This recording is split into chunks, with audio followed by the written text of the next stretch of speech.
Screaming that's us, and when we on top, boy, quit fussing. All around my town, everything is white and purple, white and purple, white and purple, white and purple. We shut it down for the school and the sports team. White and purple, white and purple, white and purple, white and purple. Purple and white, but you know what I mean. Double 11 senior year made history. Football, we took it to the playoffs. Collinsville, white and purple, yeah, we are the Kahoks. I said the Kahoks, the school of champions. We laugh a lot, we rap a lot. I'm asked to be an Indian again. I'm telling them that Collinsville is where it's at. So when we on the field of court, they better be aware of that. They scared of that. Of course, look at the ceiling. What up, Mr. Floyd? Yeah, it's Collinsville. And yes, I'm glad to say that I'm a K-Hawk. I'm about to graduate. Yeah, you know what it is. Collinsville High School, a champions. Yeah, screaming that's us. And when we on top, boy, quit fussing. All around my town, everything is white and purple, white and purple, white and purple, white and purple. We shut it down for the school and the sports team. White and purple, white and purple, white and purple, white and purple. White and purple, yeah, I know you see it. You see the chaos and you tell yourself you wanna be it. I go to CHS, so I am a champ. I ran this game so long, I'm starting to get a stomach cramp. Class of 1, 2, but we're number 1. Shout out to all my juniors, yeah, you know we get it done. White and purple, you already know. It's little easy peasy and that boy lay low. Yeah, you know what it is. Collinsville High School, a champions. Yeah, screaming that's us. And when we on top, boy, quit fussing. All around my town, everything is white and purple, white and purple, white and purple, white and purple. We shut it down for the school and the sports team. White and purple, white and purple, white and purple, white and purple. I'm about my white and purple, Scarface and DJ Screw. We on the peak of the mountain, best at what we do. Yeah, we the champs, homie, but we ain't selling shoes. These boys bleeding purple, call us the chief and crew. They don't gotta do it big, cause I don't play with sports. I play my cards right. Now a good report. When Dub 12 comes, it's time to roll off. I'm in the back cause everybody rolling with me, K-Hawks. Yeah, you know what it is. Look, all the freshmen, boys, High school champions. yeah, they know what it is. All around my town, everything is White and purple, white and purple, white and purple, white and purple. we shut it down for the school and the sports team. White and purple, white and purple, white and purple, white and purple. Yeah, you know what it is. Collinsville High School, a champions. Yeah, screaming that's us. And when we on top, boy, quit fussing. All around my town, everything is white and purple, white and purple, white and purple, white and purple. We shut it down for the school and the sports team. White and purple, white and purple, white and purple, white and purple.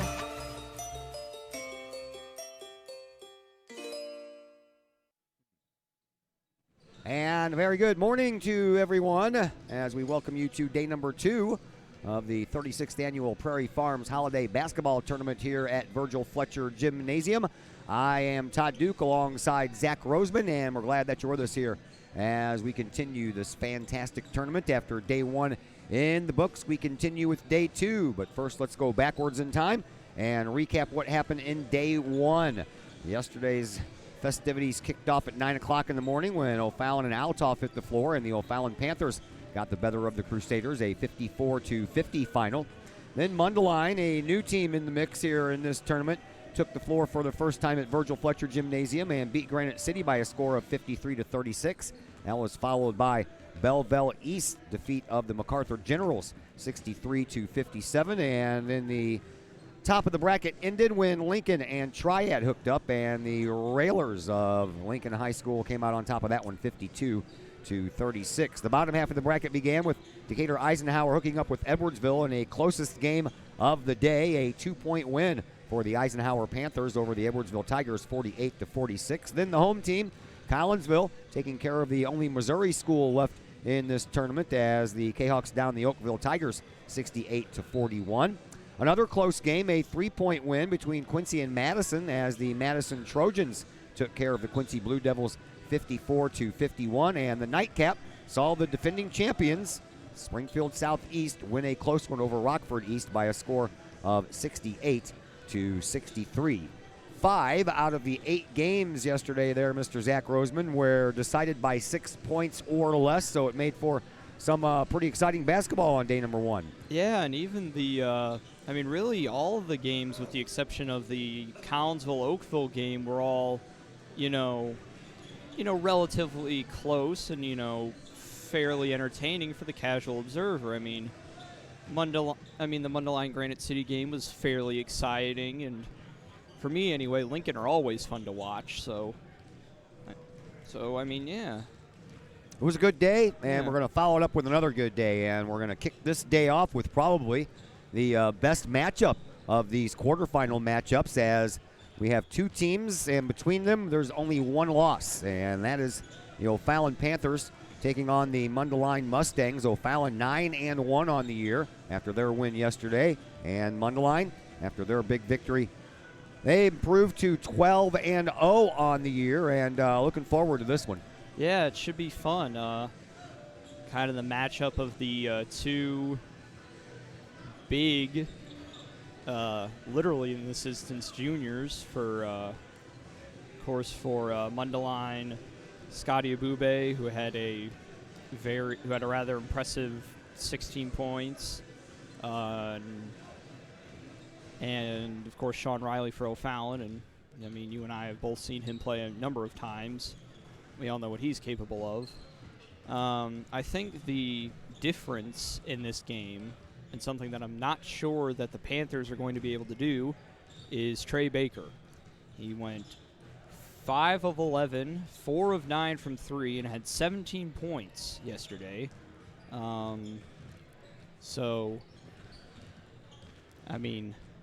If O'Fallon's guards, if the likes of Drew Tebby and Mason Blakemore and Amari Wills and and those sorts of individuals can contain Baker, then I think O'Fallon have a good shot at winning.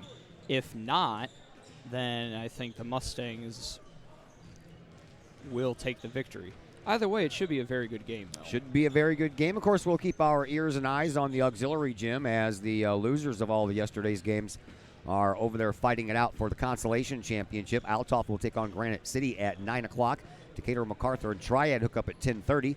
Then the afternoon affairs have Edwardsville taking on Oakville at noon, and Quincy taking on Rockford East at 1:30. Over here on this side, the first 3 games of this quarterfinals will feature teams that have not lost yet. We already told you Mundelein, they're 12-0. They hook up with O'Fallon here in this first game. The second game has the 10-0 Lincoln Railers taking on Belleville East, who come in with a record of 6-4. Then your Collinsville Kahoks take to the floor in the 12 o'clock game, and Collinsville undefeated at 10-0. They'll take on a Decatur Eisenhower team that is 6-3. And the last quarterfinal of the day features the only matchup that does not have an undefeated team, and the only team with a losing record that won last night that made it to the winner's bracket, and that would be the defending champion Springfield Southeast Spartans. They come in with a record of 3-7. Flop that around, and you'll have Madison's record. They come in at 7-3. And the surprising thing to me last night, out of all the games that we played last night, was that Springfield Southeast beat Rockford East. Yeah, looking, obviously Rockford East not a team we get a ton of chances to see it all outside of this tournament. They're on the opposite end of the state from here in Collinsville, but Springfield Southeast, Coach Thomas has been doing it for a while and, won back-to-back titles. And even though they may not quite have the star power that they've had over the past couple of years, Anthony Fairley, Terrion Murdochs, and so on. But, they're still a fairly good basketball team despite their pretty poor record, and we saw that last night. Well, that's the thing about high school basketball. You lose a couple of really good, great players to graduation, and you really don't know what you have waiting in the wings except for the school. They know what they have waiting in the wings. They pay attention to their JV team and all their younger kids, so they know they got good guys coming up. We don't know that, so we feel a little bit surprised when they pull off something like they did last night. Yeah, we expected James Dent to be a contributor, and he was. He had, 20-something points, but he had some help, and that help came from people that we didn't really see at all last year because of the talent that Southeast had. Well, we are up to our first break, and when we come back from this break, we will set the starting lineups between O'Fallon and Mundelein, and we will do that here in just mere moments on the Kahoks Sports Network. As the Director of Sports Medicine at Next Level Performance Institute, I oversee the care of all of our athletes, many high school, collegiate, and professional. Our goal is to help athletes stay on the field and maximize their performance. We have state-of-the-art diagnostic equipment where we can actually perform testing to get to the root cause of problems that could be getting in the way of athletic performance. When it comes to taking care of athletes, we take a full body approach, whether it's musculoskeletal ailments, nutritional issues, organic issues such as headaches, sinuses, digestive issues. We have advanced training to where we can remedy health issues and return that athlete to play as quickly as possible. If you or your athlete are dealing with any kind of nagging sports injury and would like to see if we can possibly help, feel free to give us a call or come by the office anytime.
Everyone has those projects around the house that you just don't want to do. AW Outdoor Solutions can take care of that for you. Former Collinsville High School graduate Adam Welly owns AW Outdoor Solutions, and he and his crew can handle all of the dirty work around your home or business. Whether that's tree trimming and maintenance, brush removal, power washing, gutter cleaning, and leaf raking and removal. AW Outdoor Solutions can handle that and much more. AW Outdoor Solutions is fully insured and offers free estimates on all of their work. AW Outdoor Solutions. Call Adam Welly at 314-252-8010 or on Facebook at AW Outdoor Solutions. The Junior Service Club of Collinsville has been a proud supporter of KHOKSports.com and the KHOK Sports Network from day one. Since 1934, the Junior Service Club of Collinsville has been providing women in the community an opportunity to make a difference with fundraisers and projects, all that go towards helping the needy in Collinsville. If you would like any information on any event sponsored by the Collinsville Junior Service Club, head to Facebook, type in Collinsville Junior Service Club, and then click on the event tab. We thank the Collinsville Junior Service Club for their continued support of the KHOK Sports Network and KHOKSports.com.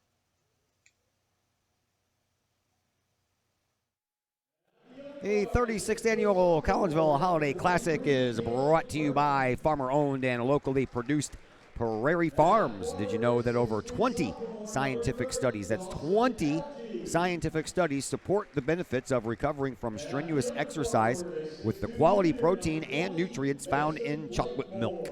Train like an athlete, recover like a champion with Prairie Farms chocolate milk. For more information, you can visit prairiefarms.com. Here are your starters for this first matchup of the day between O'Fallon and Mundelein. First, we begin with the Mustangs, and you will find Sam Atade, the 6'3" junior, Trey Baker, the 5'9" junior, Jack Bikus, the 6'3" junior, Scotty Abube, the 6'8" junior, and Connor Enright, the 6'2" junior. Same starting 5 for O'Fallon as well. Drew Tebby on the floor, the 5'9" junior, will be followed by Sean Riley II. He is a 6'7" junior. Madison Blakemore, a 6'2" junior. Caleb Burton, a 6' sophomore, and Dawson Algie, a 6'3" sophomore. Thanks for doing that, man. I probably would have been put up the scoreboard, and everybody would have been looking at the Prairie Farms logo the whole time. Well, that's what I'm here for. That's what you're here for. That's right. Amongst many other things. All righty. So Mundelein will be in the black uniforms today, trimmed in red. O'Fallon will be in the whites. Here we go. That's scarlet, by the way. Oh, yes. Yeah. Technically, yes. Technically, it's scarlet. Yesterday, I had to use gray because both teams were a variation of red, as Granite City primarily features red. I can't use black because I don't think it would look very well on the old scoreboard. But, yes, we are underway. And we're glad that you're with us here on the Kahoks Sports Network, O'Fallon and Mundelein in this first game. And it's Mundelein who has possession of the ball first on the offensive side of things. And O'Fallon comes away with the rebound, and Mundelein will have to wait to score their first points. Immediately you see that Mundelein went straight to Scotty Abube, but good defense by the Panthers in containing the opportunity for him. There is Caleb Burton. Burton has the ball knocked out of his hands momentarily, gets it over to Blakemore. Blakemore backs up in front of the scorer's table and fires a pass to Algie underneath. Oh, Algie, they played volleyball for a second. There's a loose ball and a nice job by O'Fallon and Blakemore to tip that one over to Riley. Now he dumps it off to Algie, off the glass for two, and Algie will go to the line for a possible three-point play. Algie going up showing no fear. He's probably given up about 5-6 inches to Scotty Abube, and he's taken on the task of guarding him.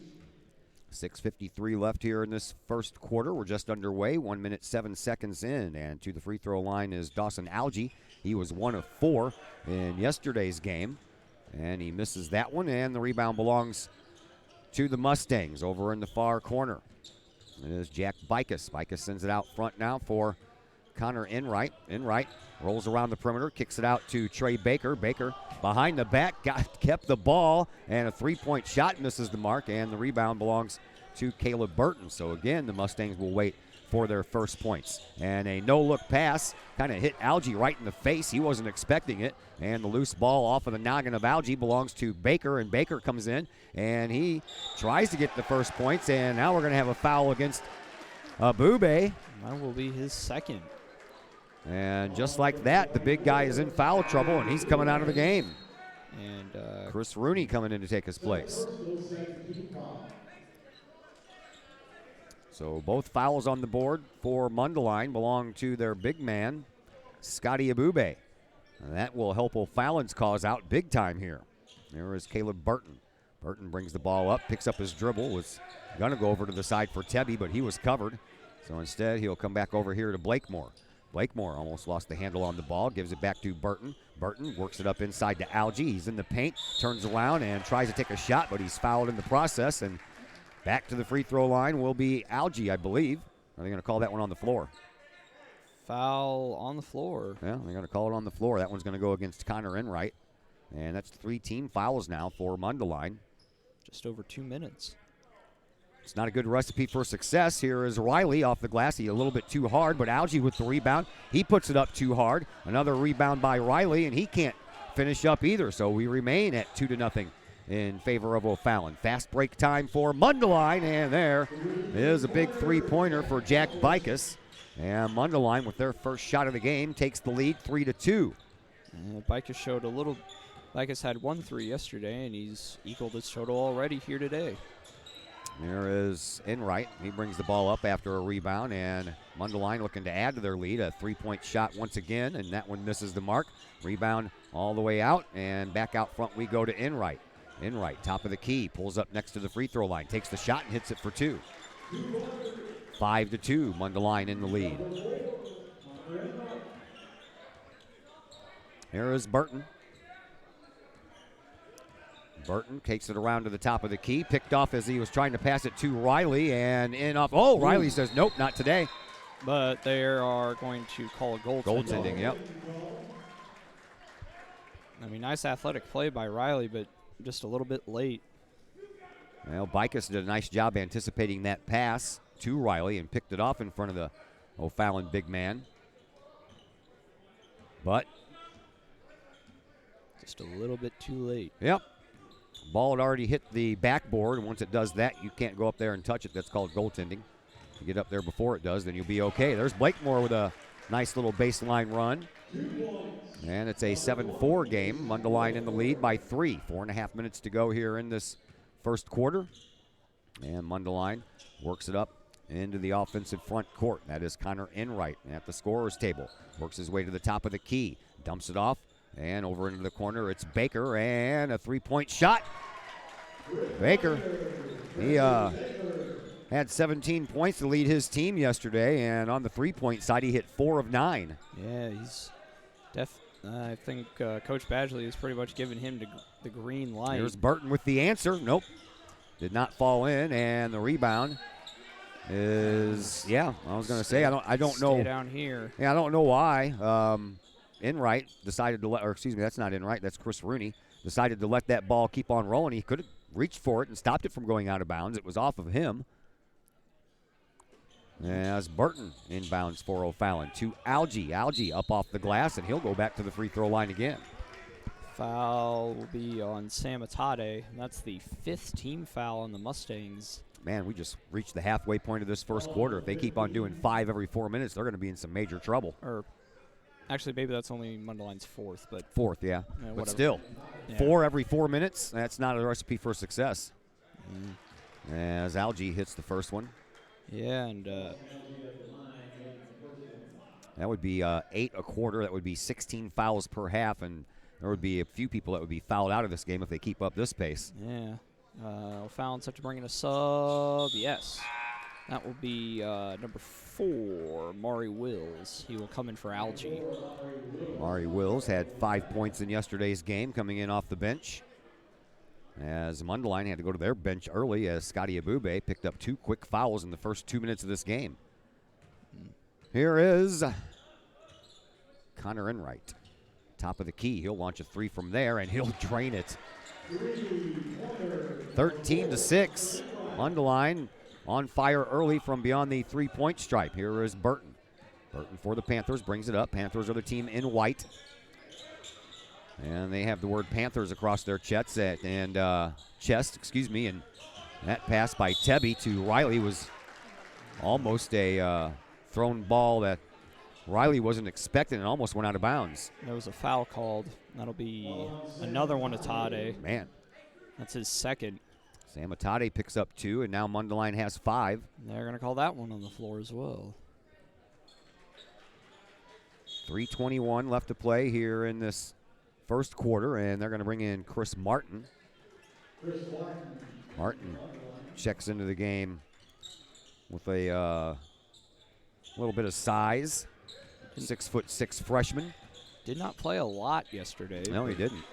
He's a freshman. I can see why. Give him some seasoning and watch out next year.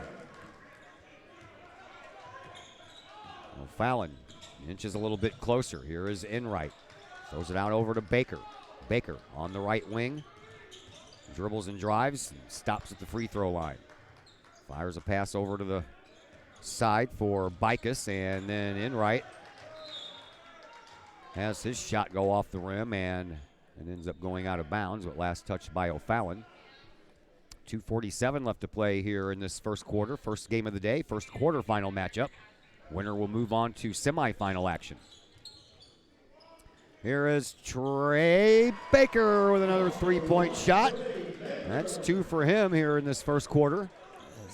I mean, he's probably an early pick for my all tournament team. You know, he's keeps that up, he will be. Yeah, I mean, he's been.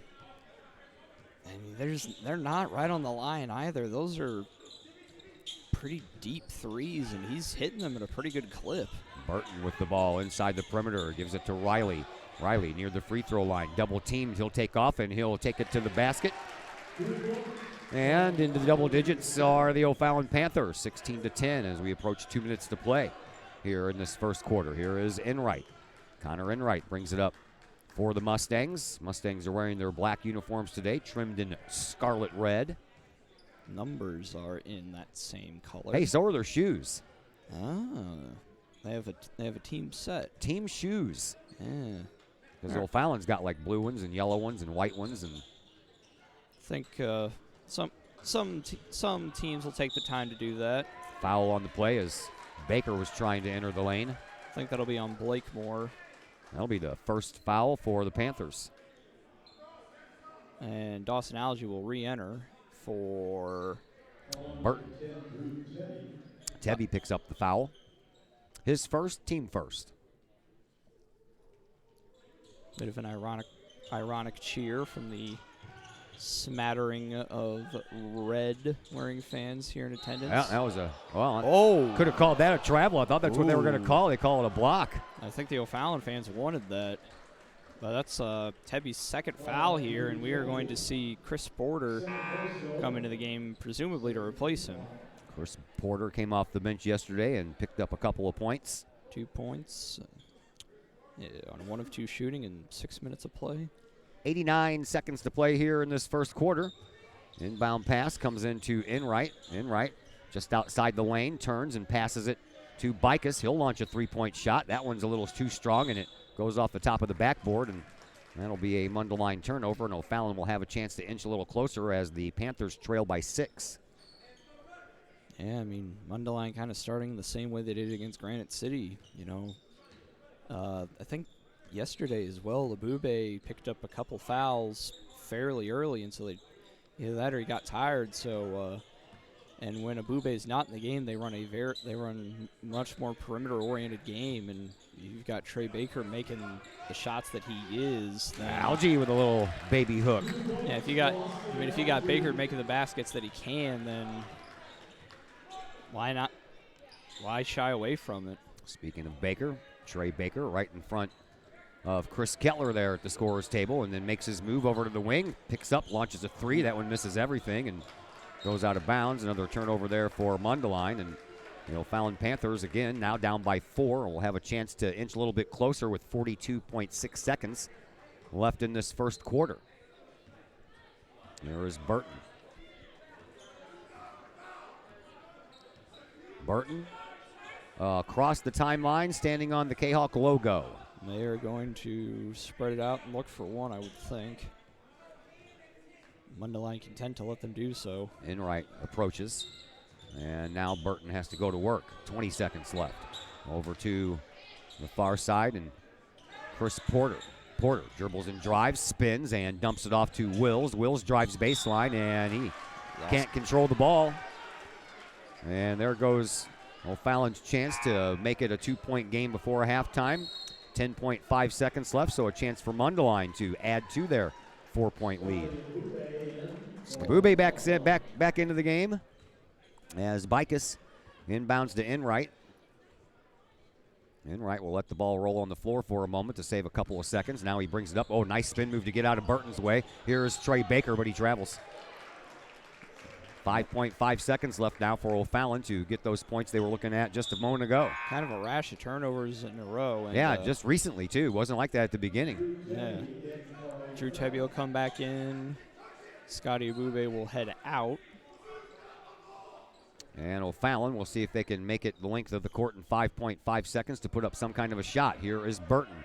He's got some speed. He dumps it off in the corner, and Tebby at the buzzer can't get it to fall. And the three-pointer falls short, and we will go to the second quarter with a 4-point lead by Mundelein over O'Fallon, and we're back with the second quarter in just a moment here on the Kahawks Sports Network. Call Up Jennings Florist, a Collinsville original since 1939. Call Up Jennings Florist has a wide variety of green and blooming plants, specializing in all designs, from traditional to trend settings. Call Up Jennings Florist is of course your place for beautiful flowers, suitable for any occasion. From anniversaries to birthdays, graduations to weddings, Call Up Jennings Florist is there for any life's major moments. Call Up Jennings Florist, 517 West Clay Street in Collinsville. Call 344-0404 or online at callupjennings.com. Cafe Agape serves up some of the best sandwiches, burgers, pork steaks, meatloaf, and more in Collinsville. And yes, they do catering, wedding receptions, luncheons, business meetings, and more. And Cafe Agape is your destination for all of your holiday and party favorites, both main courses and delicious sides. Cafe Agape, check them out at 703 St. Louis Road, or check out the lunch buffet at the Columbus Plaza location on 157 in Collinsville.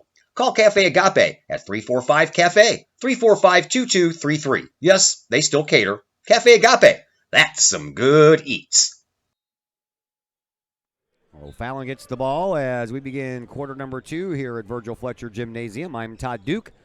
Zach Roseman operating the camera and on the other headset as we're underway in quarter number 2. Porter gives it to Burton, who gives to Riley. Riley into the paint, little sky hook again, and that one won't fall, and a whistle will be blown as that ball bounced all the way out to the top of the key for Burton, so O'Fallon would have had the rebound. We have a foul called on Chris Martin, I think. Yep. Martin was in yesterday's game but didn't tally a point. They got him on the only stat he has is a turnover. Here's the inbound to Riley over to Algie just outside the lane. He turns around, takes the shot, can't get it to fall, gets his own rebound, puts it back up, but this time it's too strong, and that might have been helped out by a little push from behind. That'll be... This one's going to go against Chris Rooney. No? Yeah. Yep. Okay. Yeah. Half a second I thought that might have been on Martin again.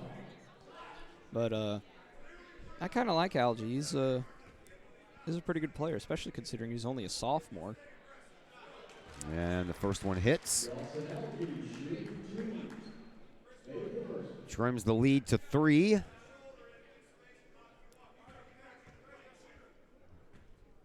Badgley's got a big voice. Both of them fall in this time for Algie, and that's what O'Fallon needs to do if they want to hang. They were 18 of 28 from the free throw line yesterday, which actually is an improvement over what they have usually been up to. We have a foul on O'Fallon. That'll be the Panthers' 4th, and this one is going to go against Burton. That'll be his first. Mustangs have 7 up there already, so I guess they're going to call that a shooting foul. I guess so. Yeah, I've been off on those today. I thought the ones that were on the floor should have been shooting fouls, and now this one the opposite way. Well, Blakemore will come in for Burton, and Connor Enright will try to get at least 1 point out of this trip to the line. Enright yesterday went 1 for 2 from the free throw, and 0 for 2 here to start this one. Here is Amari Wills for O'Fallon. Amari just across the timeline, being watched by Trey Baker, and into the corner it goes for Blakemore. They tried to play a little volleyball again, but Blakemore wasn't expecting it. He passed it to Riley, and Riley volleyed it back to him, but Blakemore had already left his position. Sam Atade back in for the Mustangs, as PA announcer Jim Sika announces. Here comes Enright for Mundelein. Mustangs are up by 2. We're in the second quarter, 1 minute down, 7 minutes to go in quarter number 2. Here's Bikus. Bikus over on the far side gets it to Rooney. Rooney to Baker, right in front of the O'Fallon bench. Baker dribbles and picks it up. Fires a pass over to Bikus. Bikus from the left wing, back to the top of the key for Baker. Baker dribbles and drives in the lane, takes the shot, doesn't get it up high enough. And Riley is there with the rebound for O'Fallon, who puts it up to Wills, who puts it over here in the corner, and a three-point shot off of the hands of Chris Porter won't fall in. Rebound belongs to Porter. He'll put it back up, still won't go in. Riley gets the next rebound, and that one does go in, much to the delight of the O'Fallon faithful that have made the trip. We are tied. We are. 16 each. Here is Enright. Enright approaches the right wing, takes it to the top of the key. Then goes in, free throw line, stops. That could have been a travel. Maybe. Here is Bikus. Bikus on the right wing, looking for Enright. He finds him. O'Fallon have stepped up the defensive intensity here a little bit. They have, and their fans are behind them. Here is Enright. A no-look pass to Bikus. Oh, Bikus just bowls over Wills. No call. Kind of used that hip and hip-checked him right down, didn't he? Here's Enright for 3. Yes! 19-16. Big three-pointer there for Mundelein. Contingent wearing red, having made the long trip down, answer with a roar of their own. And Riley gets fouled by Bikus as Riley was going up for a shot, so Mr. Sean Riley II will head to the free throw line for the first time tonight, and he was 5 of 8 yesterday, which is an improvement for him since we saw him here against Collinsville on opening day. Yeah, that. Oh, you can tell it frustrated him that day. Well, yes. He was mad at himself all game long for that. There you go. Yeah. That's how you do it. Burton and Tebby will come in for the Panthers, and we will see the big presence of Scotty Abube come back in for Mundelein. Scotty Abube picked up 2 early fouls within the first 3 minutes of the first quarter, so he has been used sporadically since then. As Sean Riley is up at the free throw line, trying to get his team within 1, and he can't. Hits the fat part of the iron and straight back out. Rebound belongs to Mundelein. Here is Enright. Enright brings the ball up at the free throw line, turns and spins, and no room to move, so outside it goes to Baker. Baker. Spin move on the left wing into the perimeter, and he travels. Tried that stop, and his foot just kept sliding. And when your foot slides, you automatically pick up the other foot to keep yourself from falling, and that's what the travel was for. Inbound pass comes into Tebby, who taps it right back to Burton. Burton brings it up as we approach 5 minutes to play here in this first half. Here's Blakemore to Algie. Strong move off the glass too high, and the rebound belongs to Enright. Enright almost got tripped up there as he tried to work his way around Algie. There is Connor Enright. Drives all the way to the lane himself, and Abube tries to go for the foul, and him and Riley get tangled up a bit. We're going to have a foul against O'Fallon. I think it might be against Riley. Yeah. Yep, it is. I thought it was going to be against Algie, but suppose not. First personal foul for Sean Riley, and 4th as a team for the Panthers. So they have plenty of fouls to give if they feel the need to, which I don't think they will. Too close of a game right now. Inbound pass comes into Enright. He launches a 3, and that one skips across the rim, and there is Riley with the rebound for O'Fallon, and automatically skips it up. Abube blocked that out of here. O'Fallon wanted a goaltending call, and that did not happen. O'Fallon fans simultaneously all jumped out of their chairs. And make matters worse for the O'Fallon fans, Abube comes down and banks it off the glass to get himself 2 points. I think even a couple of the more impartial observers thought that was a goaltend. Yeah, there's a bunch of Kahawk fans spattered in the crowd as well. They're here to watch all the basketball action. I think they thought the same thing. Here is Riley. Riley and his team trail by 4 at the free throw line, dumps it off to Burton. Burton drives baseline, takes the shot, can't get it to go, but Algie is there with the putback, and then Algie takes an elbow to the no-nos, and he is in a little pain right now. Ooh, he's going to get up and walk it off for a second, but that's 3 fouls on Scotty Abube. Man, Abube is coming out. Back in his place is going to be Chris Rooney. And Algie will have Algie's he's still in pain. I feel, man, I can't. Ooh. Well, he's going to have to walk it off. Yeah, he's going to have a free throw to come. Yeah, he gets 1 here, so, and, well, he's going to have to hold on for a second, taking about as much time as he can. Yeah, they'll give him a little bit of time, but there you go. There you go. 1 point game once again. Mustangs have the lead. Mundelein with the ball. Enright throws it across the line to Bikus, over to Rooney in the corner. He'll launch a 3-point shot. You just cannot leave these Mustangs that wide open anywhere on the floor, and especially from the corners. No, Enright. Baker can hit from anywhere, but these guys, Enright and Rooney there, they hit from the corners. Yeah. Here is Blakemore. Gets it to Tebby. Tebby dribbles over to this side, hands it off to Burton. That ball almost got smacked out of his hands by Baker. At least we only have 1 Baker in this game. Yeah, there you go. And Burton picks up his dribble, gives to Algie outside the lane. A bounce pass behind his back. Couldn't get it to fall, could Burton. I think that'll be on Enright. And it looks like it. That's his second. And 10th for the team. Yeah, O'Fallon already in the double bonus. Yeah. That's what happens when you commit 4 fouls every 4 minutes.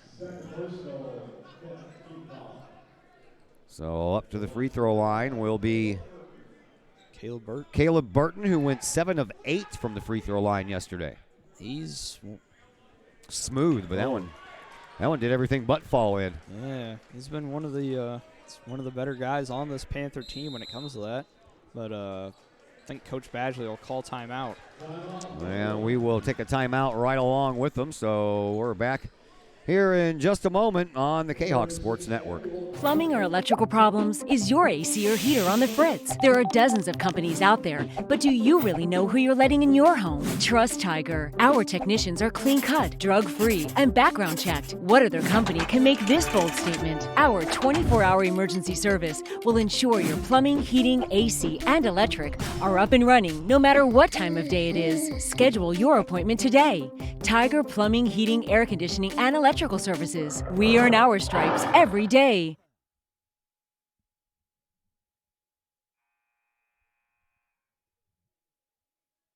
Back at Virgil Fletcher Gymnasium, I'm Todd Duke, Zach Roseman on the other microphone, and we're glad that you're with us here on this Saturday morning, the 28th of December. Hope everyone had a good Christmas.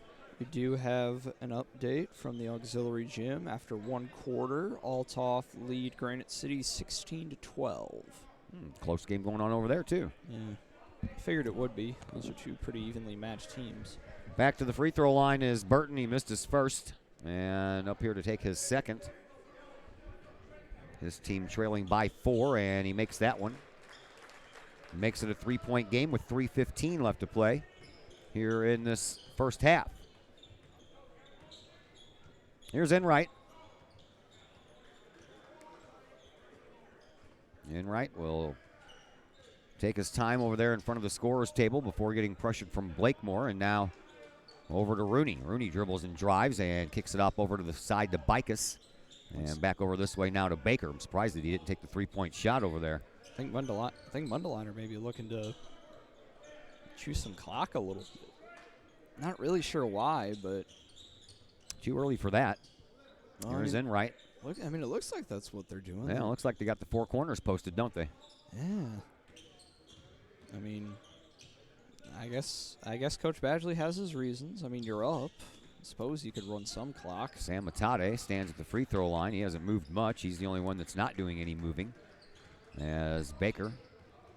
Maybe that's why Badgley wanted to call the timeout to switch things up a little bit, huh? Well, I mean, he gives to Rooney. Rooney takes it out to Bikus. Bikus for 3, and that's a little too strong. Hits the inside of the rim, and there's Algie with the rebound. And here come the Panthers. Here's Wills. He'll give it back to Algie, who gives it right back to him.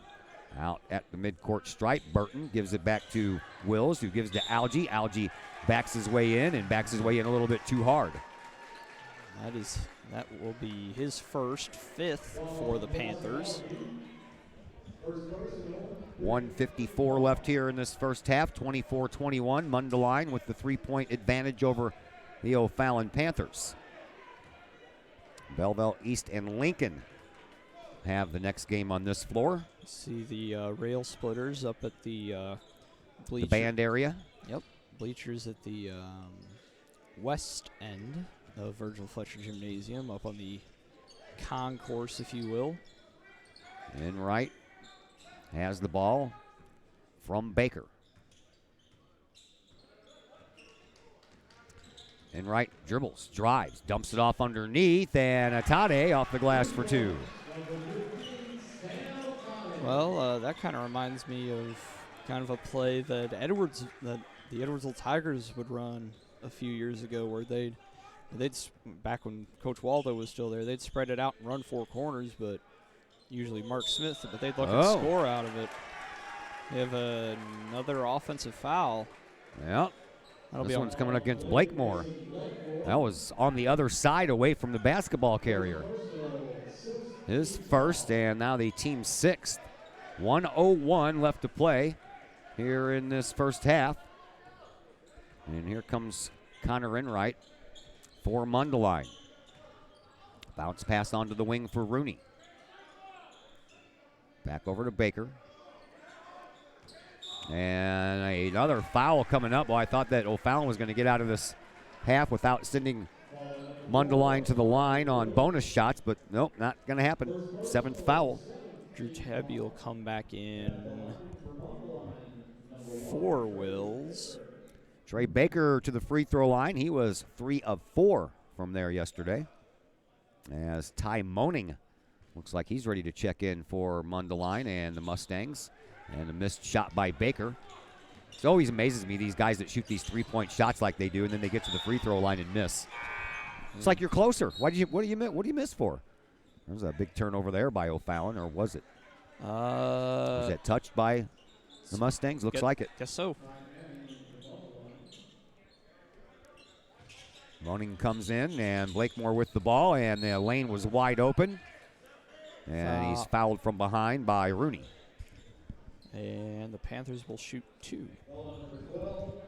That is Rooney's second. To the free throw line, Blakemore. Mason Blakemore went 50% from the line yesterday, hitting 2 of 4. Enright's going to come back in real quick. As will Wills. Both number 4s for each team coming back into the game, and wouldn't you know it, both number 10s leave. There's a coincidence. Well, that's kind of, yeah. 10-4. There you go. Blakemore. High arc on that free throw shot. No good. And down on the ground is Atade. And they're going to get Blakemore with another foul, I think. Second in a row for him. This is second. And we'll go back down to the other end. Yeah. Team 8th. As Moaning will come back in for the Mustangs, and Porter will come in for the Panthers. Yeah, you knew that next foul was going to send Blakemore to the bench, even if it is just for 33 seconds. Well, that's only his second. I don't think Coach Muniz will be too upset with that. But only because it's his second in a row. Yeah. Here is Sam Atade at the free throw line. He did not make it to the free throw line at all in yesterday's game. Nope. Only took 3 shots at all. Made 1 of them.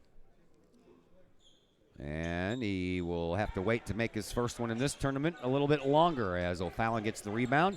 Panthers bring it up with 25 seconds left to play here in this first half. Here is Amari Wills. Wills back at the midcourt stripe. O'Fallon playing for the last shot as they give the ball up to Chris Porter. Porter hands the ball off to Burton. Down to 10 seconds. Burton dribbles and drives and picks it up his dribble, and then Riley was lucky to get that one. Sends it out to Porter for 3, and that one's a little short. And the rebound is on the ground, and no one can do anything with it before the buzzer sounds. So we will head to the locker rooms, and the score will remain what it is, 26-22. The Mundelein Mustangs have the lead over the O'Fallon Panthers. We will take a timeout, come back and look at the first half stats of this game, and we'll do that in just a little bit here on the Kahoks Sports Network.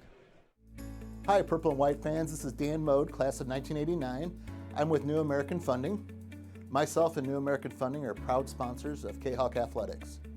As we have great coaches at CHS on all the courts, fields, and tracks, we like to coach you through the home buying process and refinance process.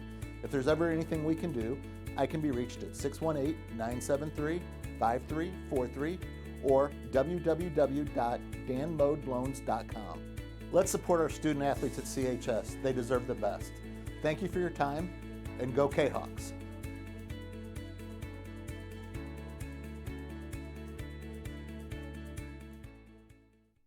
The people of Illinois welcome you.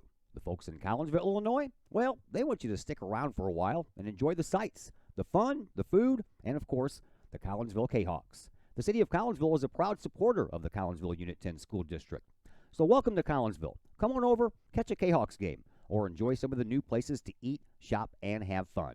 There's plenty to do for the young and the young at heart. Enjoy Christmas at the Collins House during the holidays, tunes at Bloom in the warm summer months, and more. There's plenty to do in Collinsville, so come on over for a bit.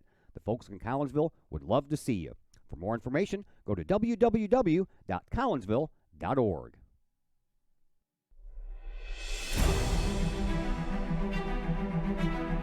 At Visionary Wealth Advisors, we empower you to see your future before it's your future,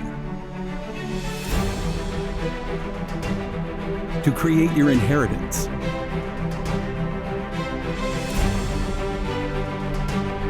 to build your vision, to anticipate the known and unknown, and to find potential in both. and build new dawns. Visionary Wealth Advisors.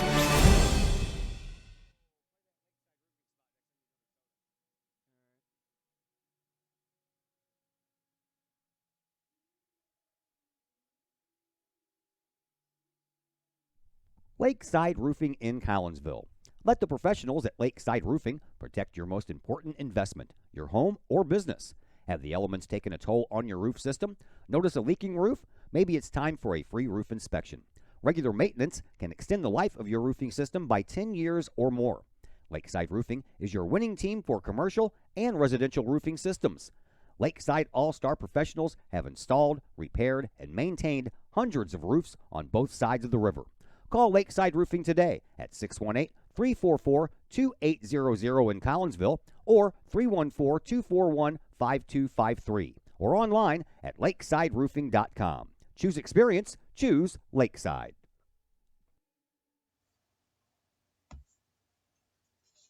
First National Bank of Waterloo, celebrating over 100 years of banking in the Metro East.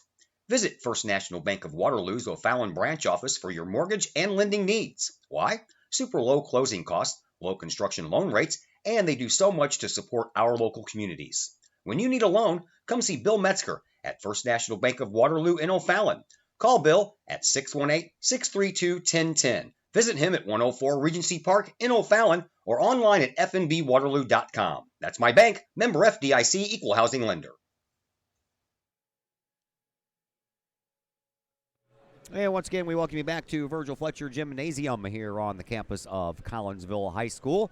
Very chilly and foggy day outside here in the Collinsville area. This is after we enjoyed some fantastic weather over Christmas with temperatures in the 70s and sun shining brightly. And we're supposed to warm up to about, 60 today? And, of course, all this nice weather in December means that at some point it's going to come to an end. And how does nice weather in December come to an end? Thunderstorms. That's what we're in store for tonight. Overnight, We're gonna have a cold front come through. yeah, over midnight tonight, about 2 o'clock, 2:30 in the morning is when the storms are supposed to start rumbling through. So there's something for us to look forward to here. Anyway, we'll stop talking about the weather now and talk about basketball. That's what we're here for. Halftime, 26-22. The Mundelein Mustangs lead the O'Fallon Panthers, and here is a look at your halftime numbers. The leading scorer in this one right now is Dawson Algie.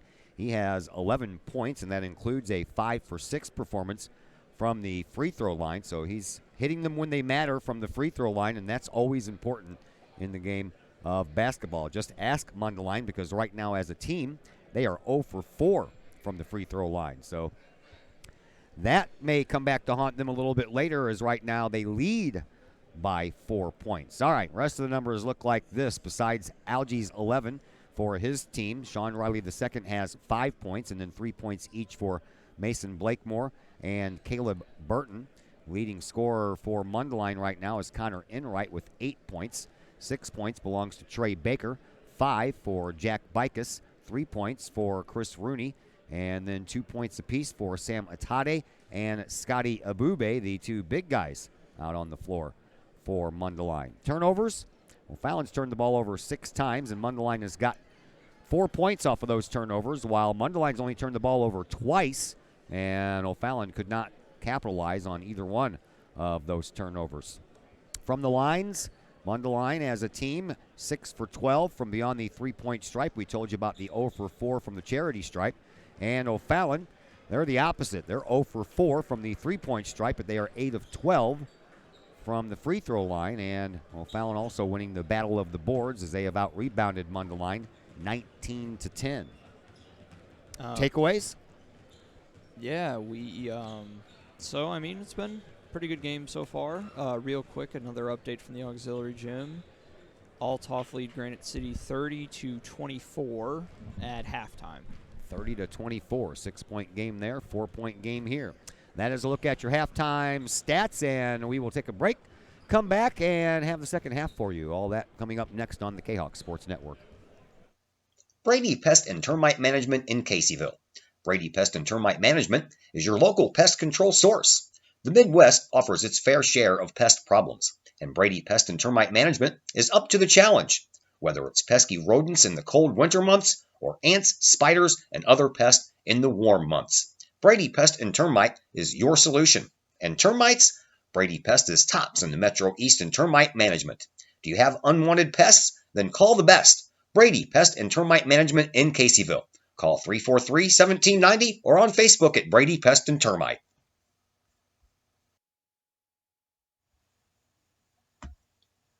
Code 3 Barbecue Supply, home of Code 3 Spices, is first responder owned by proud Kahawk alums.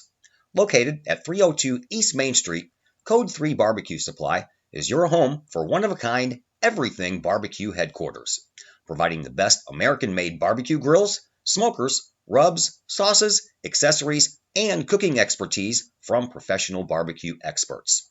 Code 3 Spices provides award-winning rubs and sauces and donates 25 cents a unit sold to first responder and military organizations to aid the fallen and assist with suicide prevention and PTSD awareness. Stop on by. See the guys at Code 3 Barbecue Supply for all of your cooking and grilling needs. Code 3 Barbecue Supply, home of the Memphis in May first place World Champion Patriot Sauce. Learn more about their products and mission in giving back to those who serve at code3spices.com. Ogle Auctions in Collinsville, the newest in online auctioning. Go to ogleauctionshighbid.com. That's HIBid.com to check out what's up for bid in the next auction.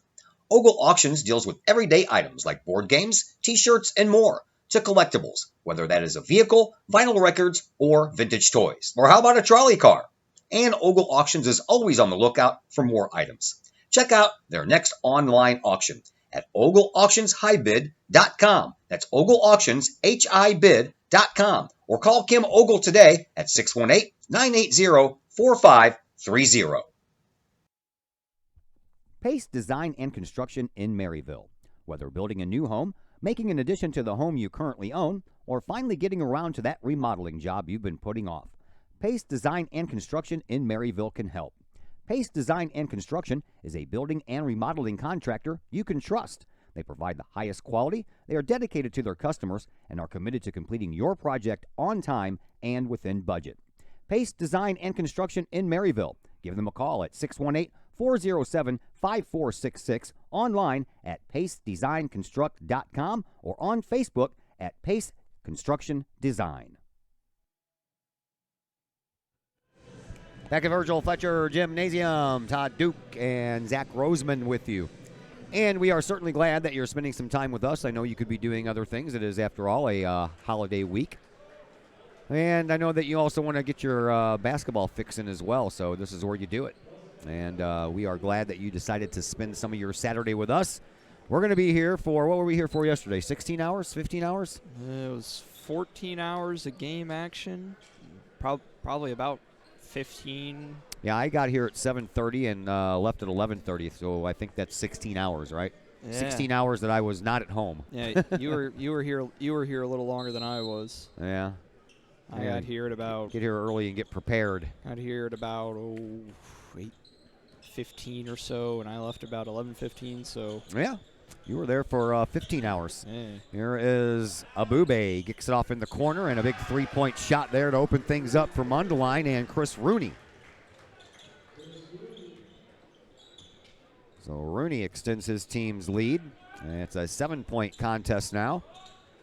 Here is Riley for O'Fallon just outside the post, and that ball is knocked out of bounds by Mundelein. Mr. Scotty Abube said no. Nope. That's sort of what, and we will see Sam Atade sort of jog back in. Yeah, what's up with that? Rooney got the start. Maybe Atade had some equipment problems to start off with, and I don't know, maybe need a little bit more time to tie his shoe. Who knows? I don't know. I wasn't privy to that kind of information. Inbound pass comes into Blakemore. Blakemore out to Riley, and Riley over to Algie. Algie, the leading scorer in the first half, gets it to Blakemore, and over the back of Blakemore was Bicus, so Bicus will pick up the first foul, and the Mustangs are picking up where they left off as far as fouls are concerned. That's his second. on the floor, so Fallon will inbound. That's one thing they don't keep track of here, do they? What? Fouls. Fouls for PF. Nope, they don't keep track of fouls. They do. It's the next 2 points, like PF. Okay, personal fouls. Yeah. Okay, Mundelein had 11 in the first half. O'Fallon had 8. And O'Fallon's 8 came late. Their 7th and 8th came very late in that first half. 29-22, Mundelein in the lead. Winner will move on to quarterfinal action. And we'll take on the winner of the next game between Belleville East and Lincoln. And now we have another whistle and a jump ball called. Jump ball, possession arrow in favor of O'Fallon. And with 6:52 left, the Panthers will have a chance to dig into this 7-point lead. Kind of a neat thing. With that first foul here in the second half, Mundelein have as many fouls now as they did in all of their game against Granite City yesterday. Well, there you go. That's why we have paperwork brought to us so we can find things like that. Here's Algie cutting across the lane, kicks it into the corner. Tebby with a 3-point shot. That one hits the inside of the rim, comes back to Tebby, but not before a whistle will stop the action. Yeah, Tebby's really not a bad 3-point shooter. There was a game O'Fallon had a couple earlier on in the year where I think he had like 5, or he hit like 5 or 6 threes. And maybe just Virtual Fletcher Gymnasium giving him some, maybe just the environment as it sort of did for all of the O'Fallon Panthers originally, kind of just giving him some fits. Yeah, Tebby was 0 for 3 from the 3-point stripe yesterday. That foul was against Sean Riley, so that's his second. Each team has 1 here in this third quarter. Here is Enright. He drives baseline, but he steps out of bounds. Another turnover for the Mustangs. They only had 2 in the first half. And O'Fallon couldn't score off of those 2 turnovers, but here early, a turnover and a foul. Here is Burton. Chris Rooney is back into the game for Mundelein again. And Atade is not in there. Wonder what's going on with Atade. Maybe he's just maybe a fatigue thing. I don't know. Maybe Pulled muscle. Maybe, I don't know. Maybe he didn't sleep very well last night. Well, that'd make 2 of us. Oh, yeah. Here's Baker. Baker drives baseline, dumps it out to Bube, but it's off of Abube's knee and out of bounds. So there's the second turnover of the second half for Mundelein. They've already equaled their first half turnovers. There's Mr. Atade. Yeah, I got in bed about 12:20. Woke up at 1:30. Had to go to the bathroom. Woo! Timeout. Yeah. I think that scared the crap out of everyone. I'm not okay. A bit of a sound system malfunction. That's that was the one time I'm glad I have these earphones on. Yeah. 'Cause that was loud. I saw everybody put their hands up to their ears. Not even sure what happened there. A little feedback on the microphone. A little. That's all right. That's a word for it. Well, understatement, I know, but 29-22. It seems like we've been stuck at 29-22 for a while. Yeah, we have. That was the halftime score, wasn't it? 26-22. We've had the 1 3-pointer. That's it.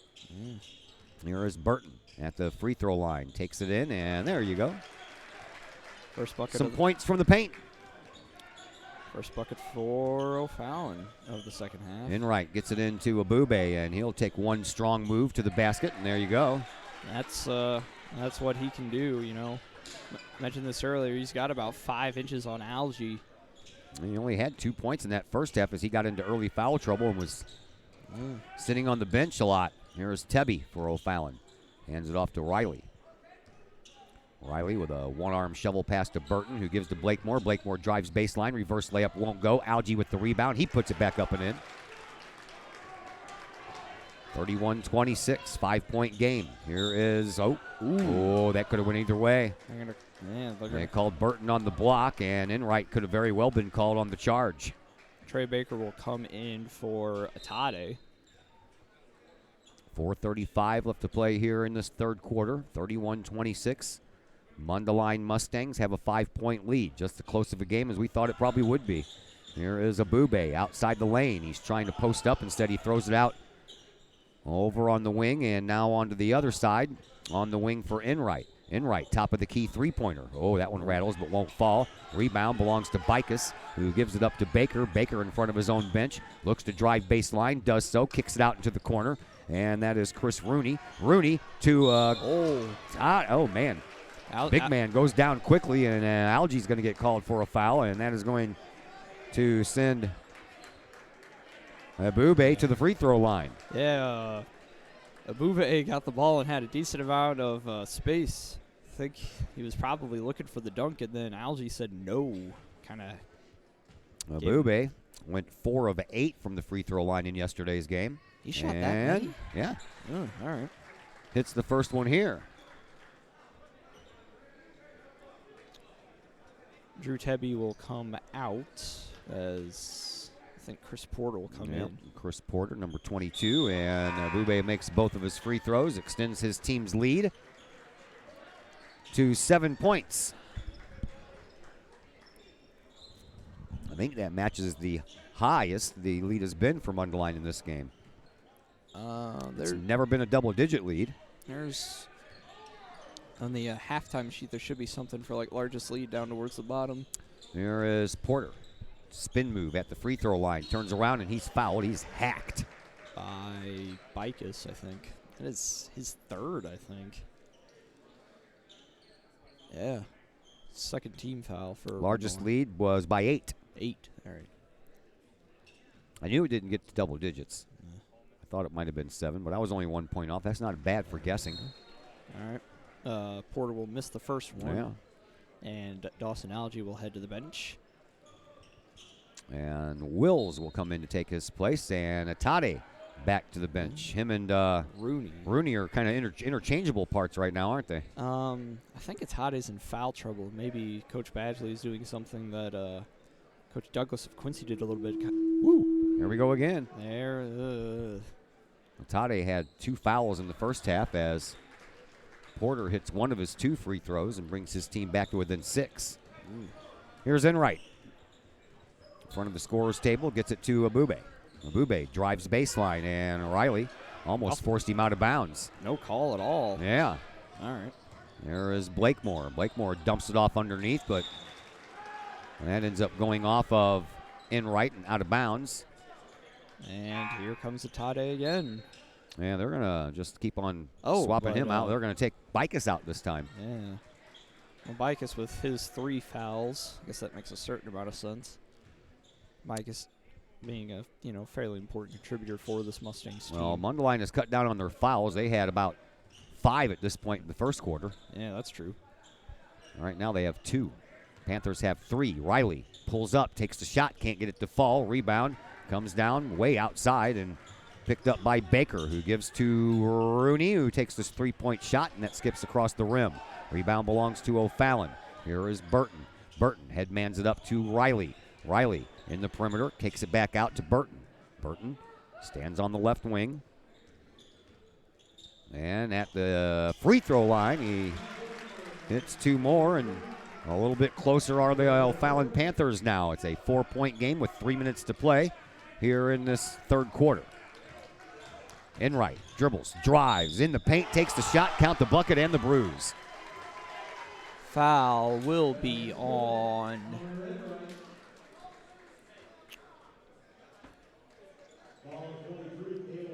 Burton picks up his 3rd.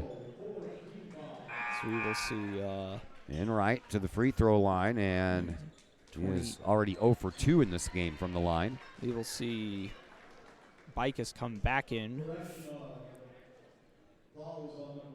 Okay, they switched it and put it to Amari Wills. That's his 2nd. Team 4th. And again, Enright 0 for 2 from the line in this game, and he'll take care of that extra point there and give his team a 7-point lead once again. Here's Blakemore. Blakemore drives into the paint, takes the shot. Now he picks up the bucket and the bruise. That was a bit of a little bit more of a continuation than I think some people. Not quite an NBA continuation, but a little more than you would typically see at the high school level. At any rate, Blakemore will shoot the and one. He's 1 for 2 in the first half from the line, and Riley gets the rebound and puts it back in, and all of a sudden it's back to a 3-point game. Riley was 7 for the Panthers. Here is Enright. Enright kicks it back out to Baker. Baker on the left wing. Has that crossover dribble and then skirts his way over to the top of the key. Enright with a one-arm pass back over to Baker. Got a bit of a mismatch there with Riley. Oh, there's a turnover by Atade, and the O'Fallon Panthers will try to take advantage and see if they can get this one within one. Oh, there's a big dunk. That's a big dunk, and that fires up the O'Fallon fans. That is I believe the third dunk of the tournament. Riley's second. That was a huge one. Yeah. Got the bench fired up, the fans fired up, and within 1 point now are the O'Fallon Panthers. And Mundelein, Coach Badgley, I think Enright's going to stand out there and wait, and Burton is content. I think Badgley's going to try and suck the air out a little bit, but Burton will come out and guard Enright now. 90 seconds left in this third quarter. Enright dribbles the ball, bounces it over this way for Rooney. Rooney to Baker. 1:20 left here in quarter number 3. 1 point game. Mundelein and O'Fallon. It's everything we thought it would be, and then a loose ball, and that was a late whistle. Foul. Definitely some contact. Foul. That's going to go against Riley. That's his third. No, not Riley. That'll be on Burton. That'll be Burton's third, I think. Yeah, it is. Panthers 5th. Yeah. No, that's his third. 1:11 to go. Uh-oh, man, we have a foul right off the bat. On that'll be on Blakemore, I would think. Kind of just ran the Mundelein guy over. And that's, I think, his third. Yeah, they're piling up real quick here. Team 6 now, so we've kind of flip-flopped the script here as Mundelein was guilty of a bunch of fouls in the first half. Now it's O'Fallon's turn. 1:07 left to play. Enright in front of his bench. Gives to Abube, and he turns around off the glass. Kill. Didn't think that was going to fall in for a minute. Back to a 3-point lead now for Mundelein. Here is Riley. Riley across the way for Blakemore. Blakemore into the paint. Hop, skip, and a jump, and the rebound belongs to Riley on the missed shot. Off the high glass for Sean Riley.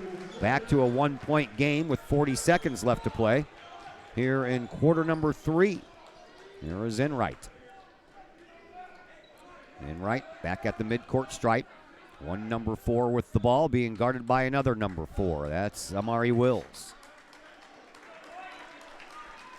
The O'Fallon contingent get behind their defense, and we will wait. And looks like Mundelein are going to get set up and try to run a play here. 10 seconds to go. Third quarter, 1 point game. Gotta go now. Enright making his move. 5 seconds, but O'Fallon not letting him get anywhere close. Rooney steps up, 3-point shot, no good. We head to quarter number 4, and we have a good one going on here. It's a 1 point game as Mundelein has the lead 38-37 over the O'Fallon Panthers. Back with the fourth quarter in just a moment on the Kahoks Sports Network. Are the lights on your dashboard putting on a show? Bring it to Mike's Automotive in Collinsville. Mike's Automotive is also a T3 certified tire center. They can handle all of the basics like oil changes and tune-ups, and the not-so-basics like complete engine rebuilds. Mike's Automotive also has 24-hour towing and has 3 locations: Millstadt, St. Louis, and in Collinsville. The Collinsville location is at 1150 St. Louis Road, just blocks from the high school. Or call 345-0611, online at mikesautomotive.net and Mike's Automotive on Facebook.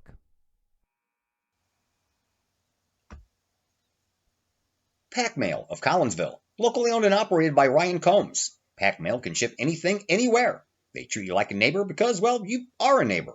Pack Mail offers shipping materials and containers, private mailboxes, as well as climate-controlled self-storage. Visit Pack Mail at 407 Beltline Road in Collinsville. Online, WeShipStLouis.com or call Pack Mail at 346-4884. Todd Duke, Zach Roseman back with you. O'Fallon wins the third quarter, outscoring Mundelein 15-12. And that brings us back to a 1-point game. 38-37, Mundelein, 12-0 team, facing O'Fallon, a 9-1 team. And here comes the fun part. Fourth quarter is underway. Here is Enright. Enright. Spin move, baseline, off the glass. That was some fancy footwork there. 3-point game once again, Mundelein with the lead. O'Fallon's only had one lead in this game, and that was really early. That was when it was 3-2. And here is Algie, and Algie's fouled by Enright. Well, and Algie's going to head back to the free throw line where he was 5 of 6 in the first half. That's a big fourth foul on Connor Enright. Enright with 13 points, so he's been a fairly big contributor. I'm going to go over and ask the referee. Yeah, Enright wants an explanation as to what he got called for so he doesn't do it again. You think that's what he's asking for? Well, you would hope. Yeah.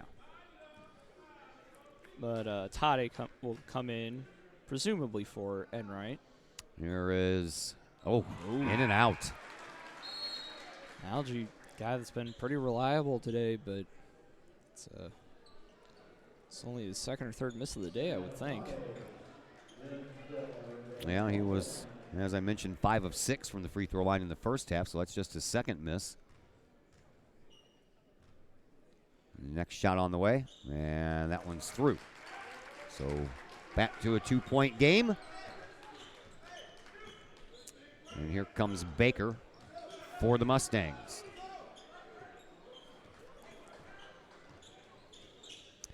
Out to the top of the key, and Abube, the big man, outside of the perimeter. Not see that very often. Here he is back inside the perimeter and trying to find some paint. Oh, man. There's a roar. Yeah, well, Fallon fans didn't like that. They thought that was a clean steal there by Burton, but Burton gets called for his fourth foul. And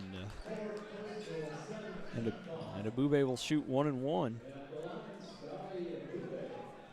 Scotty Abube. And we will see Drew Tebby come in. Yeah, I'm sure Burton's heading to the bench for quite some time. He doesn't appear to be very happy. Well, of course not. Well, no. Abube with 8 points. Missed on the front end, and nice save by O'Fallon. And Blakemore kept that one alive for his Panthers, and they come down to try to tie this game up or maybe even take a lead. Here is Blakemore. Blakemore in front of the scorer's table with 6:45 to play here in the fourth. Makes his move off the glass, counted for 2. We are tied for, I believe, just the second time. Just the second time today. Yep, it is just the second time. Here is Baker. Baker cuts through the slot area, now comes in from the right wing, and a foul going to be called, and this one's... Oh, they're not going to call that on Algie. I think they're going to get Tebby with a push. Yep. Yeah. Tebby will pick up his third. Team 8th already. And the Mundelein, they really cut down on their fouls from the first half. They only have 4. Here is Baker, and Baker missed his only free throw in the first half, but hits this one here. 1-point lead. Back to Mundelein. Baker with another, and that one's good as well. And now O'Fallon coming back up the court, trailing by 2 again. They just tied it, trying to accomplish the same feat. Here is Blakemore, who did it last time. Oh, that's off the face of Wills, and a steal. Wills comes in off the glass, counted. You're tied again. Here is Baker. 2 minutes gone here in this fourth quarter. Baker dribbles and drives into the perimeter, and a travel. Baker was looking back thinking that Blakemore was going to get called for a foul on that play, not thinking that he was the one who caused the whistle to be blown. 42-42, chance for O'Fallon to take the lead for just the second time here in this game, and the first lead they had was way back in the first when it was 3-2.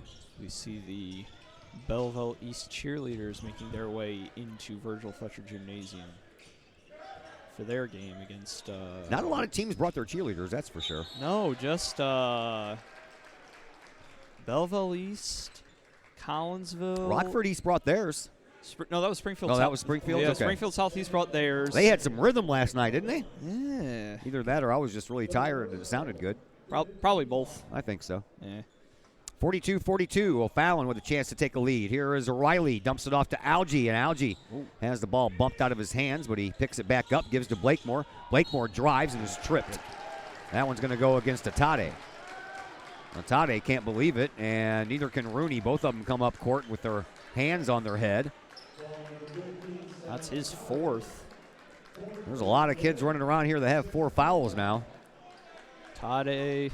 Chance for O'Fallon to take the lead from the free throw line. Blakemore will head up there, and he is 1 for 2 in this contest. Both of those shots coming in the first half. So Blakemore gives his team a lead. First time in a while. First time in quite a while. One more shot coming for Blakemore as Connor Enright is going to check back in, and Atade goes to the bench.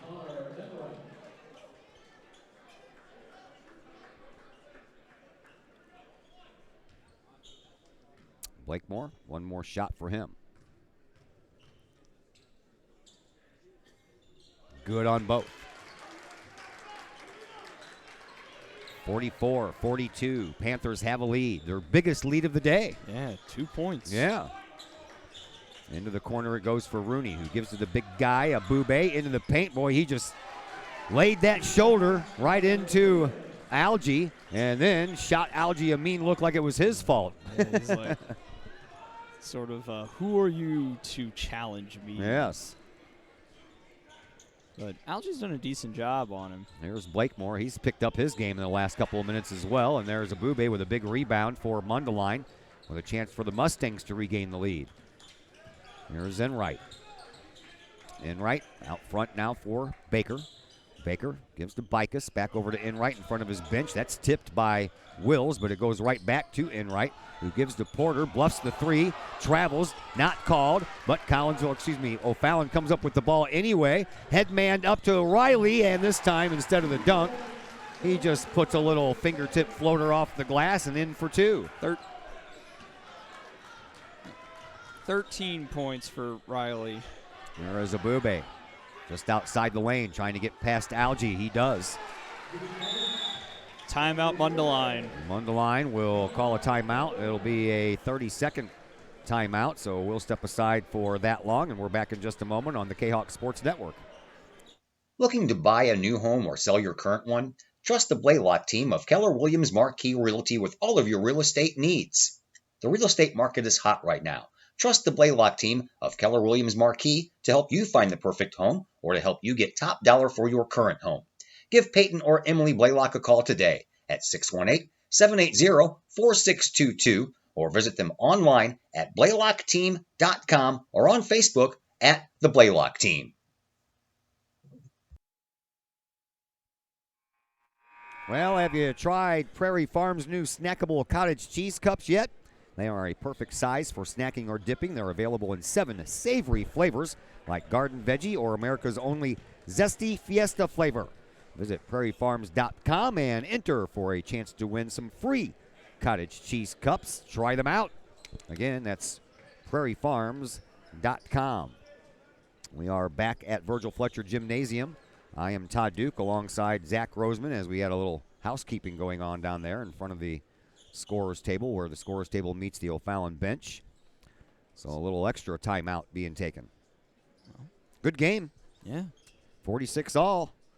We knew this was going to be a good game, and it has lived up to its expectations. Yeah, going in, a lot of people predicted, saw this matchup happening and predicted it would be one of the better matchups of the tournament. And so far, that's I mean, we've had a lot of good games, but, that's shown to be true so far. Everybody around these parts already dreaming about a Mundelein Collinsville championship game before this tournament even kicked off. Or maybe O'Fallon, Hey, you never can tell. I mean, We're going to find out here in the next 4 minutes and 14 seconds.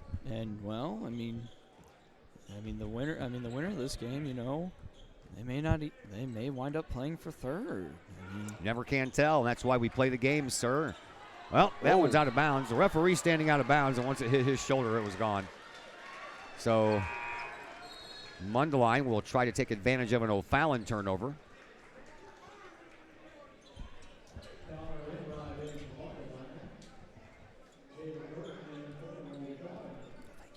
Burton comes back in for O'Fallon with his 4 fouls, and that sends Wills to the bench. Here is Enright. He's out there with 4 fouls as well. And in front of his bench, he'll give it up to Bicus, who gives to Baker. Baker looks for Rooney over here. Rooney to Abube. Gets rid of one and can't get rid of the other, and I believe that's going to be a foul against Riley. Yeah, Riley. That was almost a bit of a sketchy situation, as Riley almost came down on Algie. Riley almost came down on Abube, who was down as our towel boy. I believe that's I think that's Spencer Vlasic, I think, down there manning the mop for this morning. Abube back to the free throw line. He just hit 2 from there a little while ago. Scotty Tade is ready to come back in. Bube visits. Well, Bube with 12 points. We stay tied. Yes, we do. Tade will come in for Enright for more, I think, defensive purposes. Bube back to the free throw line. Oh, lane violation. Tade left early. Yeah, Tade left early. Sure did. Just came back into the game and commits a lane violation. You know that just gets under the skin of his head coach, Matt Badgley. I think he's barking at him a little bit now.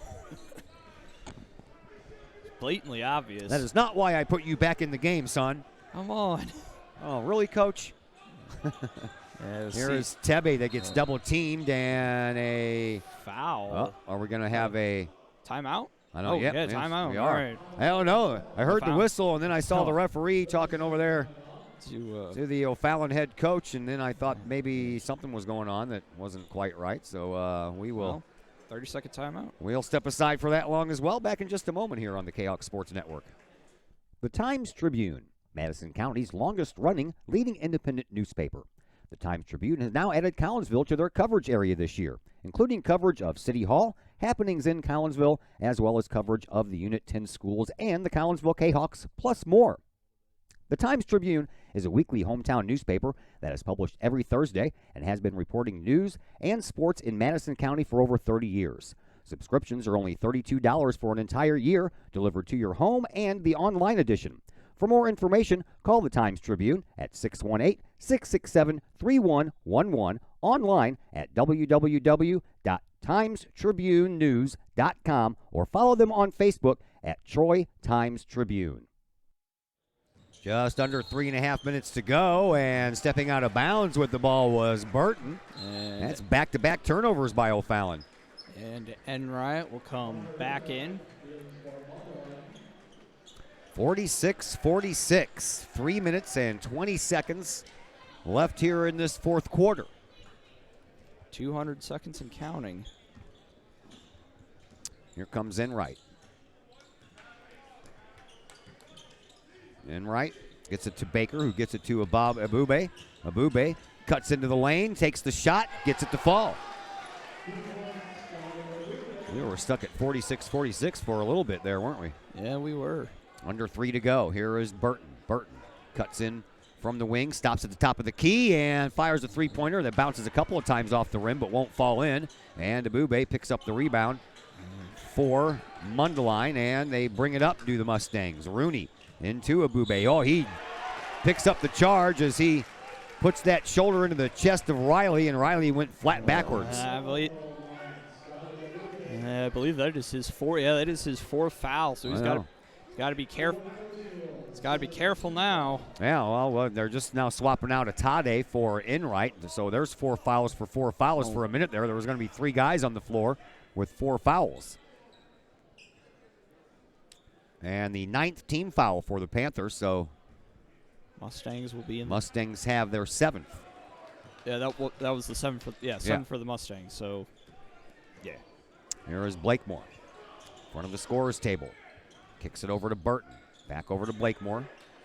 Foul will look to maybe Blakemore. Maybe slow down, run a little bit of clock. Riley drives and tries that big sky hook. Straight up. And out to Tebby for 3. Yes! First one of the tournament. Great time to have it for Drew Tebby. Sure is. And a timeout called by Coach Badgley. And we'll step aside as well. This is a fantastic game, and it's going to be a while before we get rid of this 2 minutes and 6 seconds on the clock. We're going to step aside for just a moment here on the Kahoks Sports Network. Something old can be something new again. The Old Herald Brewery and Distillery in Collinsville proves that old adage right one more time. Derek and Whitney Reiser, along with brewmaster and distillery operator Torrin O'Brien, Old Herald Brewery and Distillery is not just a place to eat and drink, but more of a must-experience destination in the St. Louis area. With its Collinsville Herald newspaper feel, Old Herald Brewery and Distillery features a restaurant, a tap room, and of course a state-of-the-art one-of-a-kind distillery. Old Herald Brewery and Distillery can handle all of your group functions, as well with an event space that can handle you and 79 of your friends for any large gathering. And the food? Well, simply amazing, with local and new favorites, plus brunch on Sundays. How about bocce ball or bags on the patio? Old Herald Brewery and Distillery in Collinsville, 115 East Clay Street in Collinsville. Give them a call at 855-8027, online at oldheraldbrewing.com, or on Facebook at Old Herald. Back here at Virgil Fletcher Gymnasium, we have a barn burner of a game here in this first contest. 2 minutes and 6 seconds left in the fourth quarter. 49-48, the O'Fallon Panthers with a 1-point lead. The Mundelein Mustangs with the ball. Here is Bikus. Bikus into the big man, Abube. Abube trying to get around Algie. He does so with a shot over his head, but Algie is there with the rebound after the miss.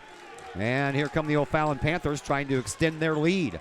1:40 left to play here in this fourth quarter. We knew O'Fallon was this good because they gave our Collinsville Kahoks all kinds of fits. No. Now a loose ball picked up by Abube, who gets it up to Enright. Enright shoves it up into the corner, and now he gets it back from Bikus. Enright drives the lane, turns around, throws it underneath for Abube. The big man goes up and puts it in. Abube with 17 points? 14. No, 16. There you go. So O'Fallon now trailing by a point. Get it up to Riley. Riley at the top of the key. Dribbles and drives and off the glass. Good for 2. And O'Fallon back to a 1-point lead for the O'Fallon Panthers. I think I might be out of 30-second timeouts here, so we might just have to keep this here. Oh, I got one left. Okay, we'll be back in just a moment on the Kahoks Sports Network. The Collinsville Education Association is a proud supporter of KHOKsports.com and the Kahoks Sports Network. The CEA is your partner as they work to ensure quality education for our children.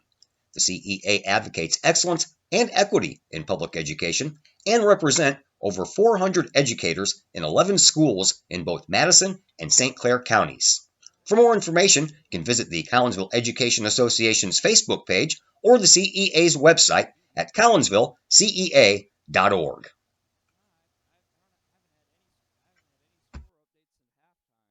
Back here at Virgil Fletcher Gymnasium, 1:01 left on the clock here in this fourth quarter.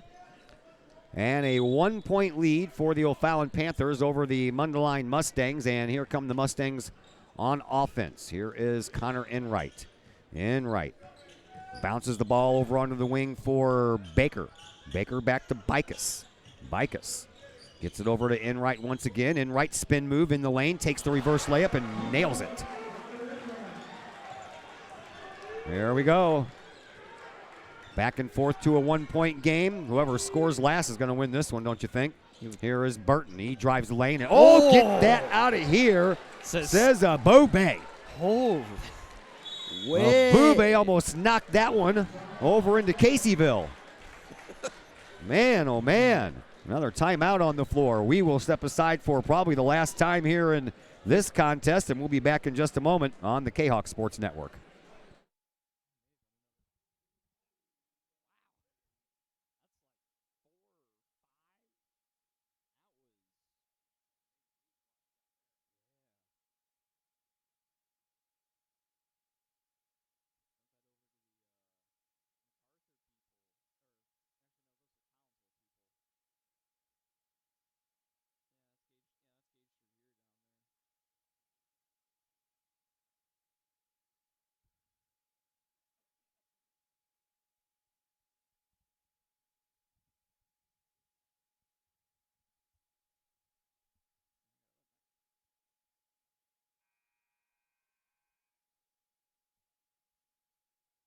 Todd Duke, Zach Roseman back with you from Virgil Fletcher Gymnasium. First game of the day has lived up to its billing. 1 point game with 28.9 seconds left. And even if anybody calls another timeout, we're not going to take them. We're not going to miss out on this one. We've used up all our commercials anyway. Yeah, we have. O'Fallon will inbound from the short corner. One of the worst places to inbound Here is Burton looking, and they called another timeout. Yeah. I'm telling you what, it was going to get close, and Brian Muniz decided to call a timeout before he got whistled for a turnover, so that was a good move on his part. And Well, I mean, as I said, that's a terrible place to have to inbound the ball out of. But I mean, Bupe is a good player. As I think I mentioned this yesterday, but he's gotten some Division I looks, and he's only a junior. And the fact that he's already gotten looks from, decent programs, like SIU Carbondale and whatnot. So I think he'd be a pretty good player if he were to go to a Missouri Valley Conference school. Maybe down the line, see like an Illinois State or most guys that are that big and that built to play the game of basketball get a look from some college at some point. Well, yeah, you would think. And seems like he's fairly talented.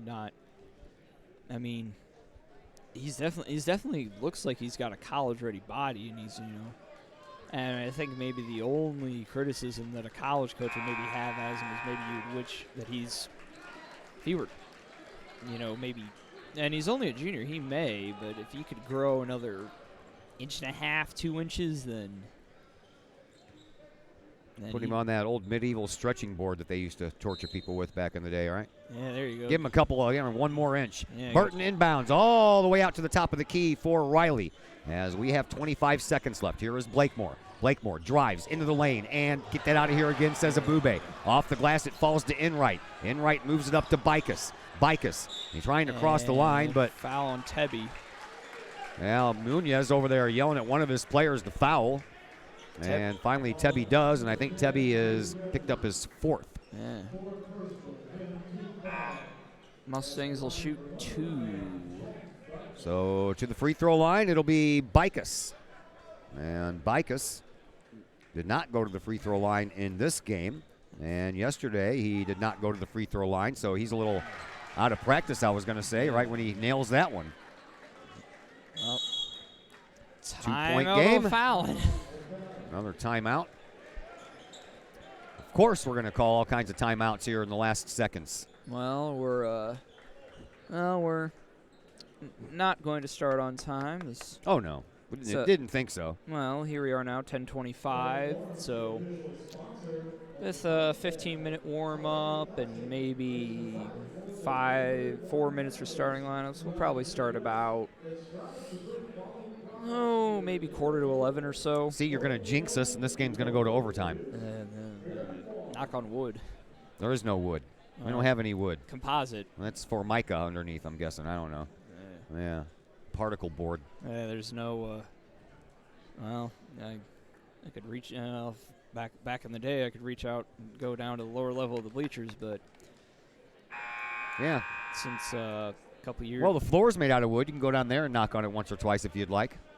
53-51, that's where we stand right now. Mundelein has the lead over the O'Fallon Panthers with 15.6 seconds left as both Belleville East and Lincoln stand at the doorways to their locker rooms checking out the end of this one. And it's been a good one, just like we thought it would be. Back to the free throw line will be Jack Bikus. And all 4 other members of the Good. He hits the other one, too. It's a 3-point game. 15.6 seconds. Here is Burton. Burton he is stopped on the wing. Gives to Tebby at the top of the key. He throws the ball away, but it comes to Blakemore. Blakemore back to Burton. He'll launch it through. That one's going to be way short. Way short. 1.1 seconds to go, and that's going to do it. Mundelein is going to move on to the semifinals, and O'Fallon is going to drop down onto the consolation side. Well, unless there we go. Oh, 0.1 I mean, second. it's a formality. Nothing O'Fallon can do now, even if he misses them both. Yep. Caleb Burton fouls out. That's his 5th. They'll bring Porter in to replace him. And Connor Enright goes to the free throw line, and Connor was 0 for 2 in the first half. Look to pick up his 16th and 17th points. First one on the way, misses. Well, There's just not enough time to get a rebound and shove it all the way down court. There's just not. Oh. He makes that one. That'll be all. At the buzzer. Nope. Besides, the referee had already waved it off, said he shot it too late anyway. So wait, that didn't go. No, that didn't go in, did it? No, it did not go in. Okay, it hit the net. It hit the bottom of the net, but did not go in. So 55-51. The Mundelein Mustangs move on to semifinal action, where they will take on the winner of our next game between Belleville East and Lincoln. And that is where we end this contest as we take a little time to prepare for the next game, and we'll be back in just a little bit here on the K-Hawk Sports Network.